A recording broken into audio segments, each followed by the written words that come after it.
In this video we're going to give you an overview of the bookings grid available in REI Master. You can access the bookings grid either under the Edit New drop down list here and selecting bookings, or alternatively if you've got the icon in the row at the top there, you can click on that to bring up the bookings grid. So this is the bookings grid available in REI Master. We'll have a look at some of the information that's available here. First of all, down the left hand side you've got all your property types or room types available, and you can see these ones are particularly broken down or listed under the property type. So a 1-bed apartment, 2-bed apartment, 3-bed apartment, etc. The colours of these rooms here can be changed or modified to suit your own preference. You can also, with these ones, close up the room types, and you'll see if I just click on the dash there, it closes up to stop me seeing the 2-bed apartment rooms there. Same again with the 3-bed one, close it up so you're just looking at the ones you need. Again, if I click on the plus signs, it opens those back up so you can see the information you require.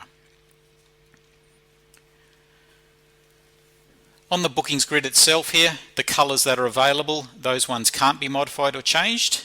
The colours that relate to the booking status under the setting and setup information, booking colours here.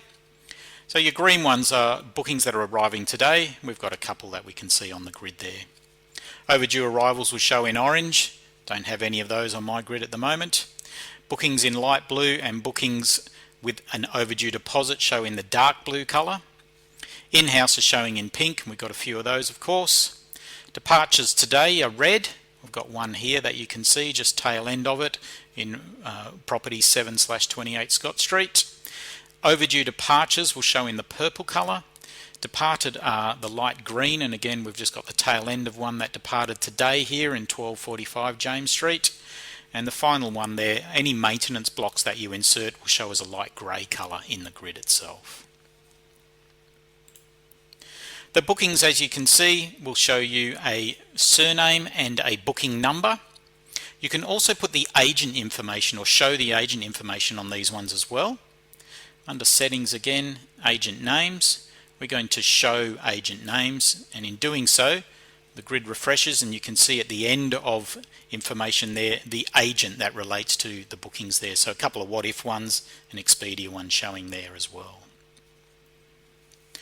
Other information under the settings and setup ones there are your column width. So currently we're looking at the column width as the smaller option. If I show it normal, quite a lot larger there, little less information you can see on the screen of course. If I change my column width to the smallest, quite small there, but you can see about 2 months worth of information on the screen at this time. Just change mine back to the smaller option that I prefer. The other display information is the row height. I'm looking at the bigger option for the row heights there. If I change it to normal, sort of squashes them up a little bit there, but it means you can also see more of your rooms on the list down on the left hand side. Change mine back to my preferred bigger option there.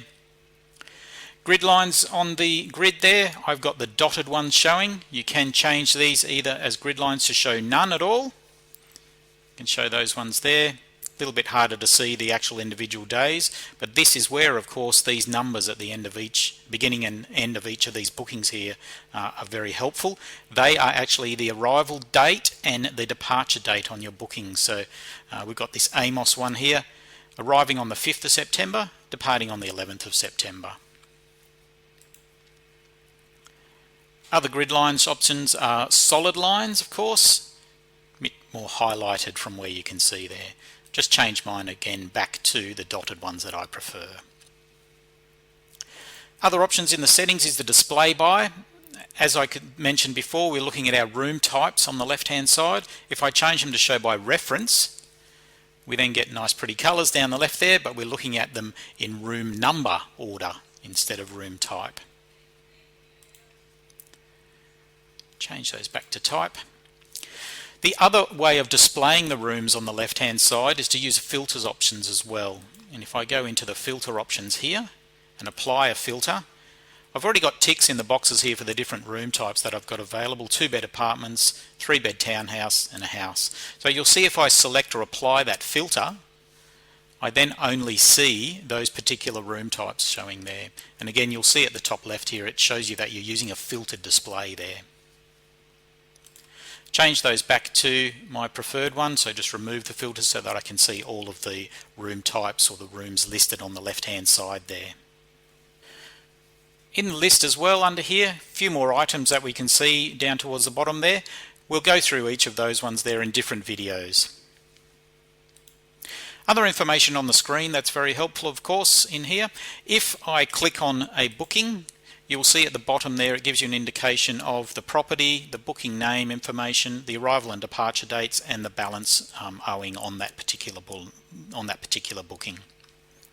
Other information along the top of the screen here. You can create a new booking, group bookings or inquiries from the list there. The booking search and the property search ones allow you to search for existing bookings of different status and properties for the bookings that you're putting in. Recent bookings here, by selecting in the list there will show you any of the recent ones that you've accessed. The Allotments Grid, again, will show you information about your allotments and availability. The process drop down list here, variety of different things there that we can see, housekeeping tasks, etc. And a variety of reports or view information again from the grid that we're able to see as we go through. Probably one of the last things to explain to you, you can use seasons or insert season information across the top here so that you can see in my current situation, today's date there, the 4th of September, we're in the low season there, and the school holidays obviously starting on the 18th of September, different colouring option available for us to see. We can also see over on the right hand side the arrows point here. They identify to me that there is a booking into the future which we just can't see on the screen at the moment. Today's date shows with the blue colouring on the right hand for today's date. Weekends show as shaded in grey, weekdays show as white on the grid there. So in this video we're just giving you an overview of the bookings grid, some of the display information, some of the options available for you in how you like to view information on the screen.